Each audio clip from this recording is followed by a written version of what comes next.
আমি প্রেগনেন্ট, তার বাচ্চার মা, এটা আমি কখনোই বলবো না। ওনার কয় টাকা আছে? উনি তো বিলিনিয়ার্স এখনো হয় নাই সাকিব, রাইট? উনি 100 কোটি টাকাও এখনো নাই। সো 2-4টা ফ্ল্যাটের মালিক তো আমার ফ্যামিলির লোকজন আছে, আমিও আছি, তো ডাজন্ট ম্যাটার অফ দ্যাট।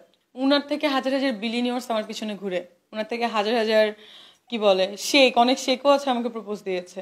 অনেক বাদশারা আছেন, হাত কেটে ব্লাড দিয়ে চিঠি লিখে পাঠাইছে যে তুমি আমাকেই বিয়ে করো, কেন সাকিবকে বিয়ে করবা, ওর কোনো কোয়ালিটি আছে নাকি, ও ইলিট মানে এডুকেটেড না, শুধু হিরো হইলেই কেন বিয়ে করতে হবে তোমাদের, আমি আনম্যারিড, এরকম অনেক মেসেজ আসতেছে, যেটার জন্য এখন কি বলবো বুঝতেছি না।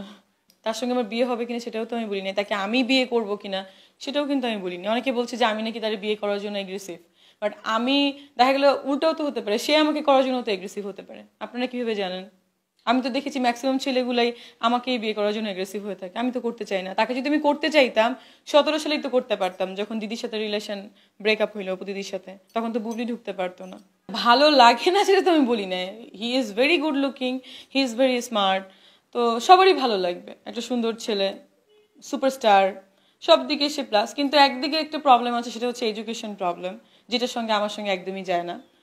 আর ফ্যামিলি ব্যাকগ্রাউন্ড নিয়ে আমি আসলে কথা বলতে চাই না, কারণ এটা তো বাই বার্থ মানুষ পেয়ে আসে, এটা নিয়ে প্রাউড ফিল করারও কিছু নেই। সুপারস্টার হোক, সুদর্শন হোক, সব কিছুই সে, কিন্তু এদিক থেকে তো আসলে আমার থেকে সে অনেকটা নিচে আছে। আরও একটা দিক থেকে সেটা হচ্ছে সে ম্যারিড, আমি আনম্যারিড, সো দুই দিক থেকেই তো সে আমার থেকে মাইনাসেই আছেন। যাকেই বিয়ে করে আমি কখনো এইভাবে হাজির হব না, আর এরকম বিয়েও করবো না যে মনে করেন আমার হাজির হওয়া লাগবে।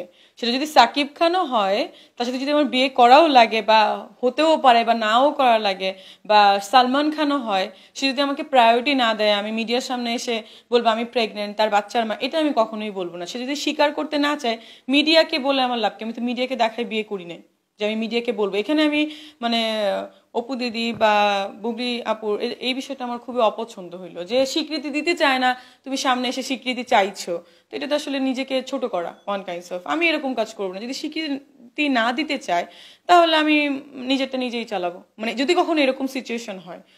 সেটা অনেকে বলতে পারে, আমি কিন্তু অপু বুবলির মতো কিন্তু না, আমি কিন্তু মিষ্টি জানাতে আমার যোগ্যতাই হয়েছে, যা হয়েছে এটাই। আমাকে কিন্তু অনেক লোকই চিনতো, আমার কিন্তু 20 লাখ ফলোয়ার্স আমার পেজে, আমি তো এগুলা, তো আমি অনেকগুলো ছবি করেছি, আমি 11টা ছবি করেছি অলরেডি, রিলিজ সব ছবি। তো আমি তো সাকিব ভাইয়ের সাথে এই পর্যন্ত আমার এখনো কাজ করা হয়নি, সাকিব খানের সাথে। তো উনাকে পুঁজি করে আমার কি যায় আসে? আর এমনও না যে উনাকে আমি উনার বাচ্চা নিয়ে আমি হাজির হয়েছি, বা ওনাকে আমি বলেছিও বা যে আমার বিয়ে হয়েছে, আমি তো সেটাও বলিনি। আমি বলছি সাসপেন্স থাকুক, ঠিক আছে? এটা কিন্তু হতে পারে বিয়ে নিয়েও সাসপেন্স, হতে পারে সিনেমা নিয়েও সাসপেন্স, এটা হতে পারে কিছুই না, এটা হতে পারে অনেক কিছুই, তো হতে পারে এর মধ্যে প্রশ্নবোধক। নো নো নো, আমি চুরি করে বিয়ে করব না। হ্যাঁ, এইটা প্রশ্ন করছে যে তুমি আমাকে ফোন দিয়ে বলছি যে কি অবস্থা, তুমি নাকি বিয়ে করছো, বিয়ে জানাইলা না, বিয়ে করে ফেলছো। আমি স্যার বিয়ে করে ফেলছি মানে কি? নিউজ হয়েছে, বিয়ে করব বা করবো না, এটা তো পরের হিসাব। নিউজ তো হতেই পারে অনেক কিছু।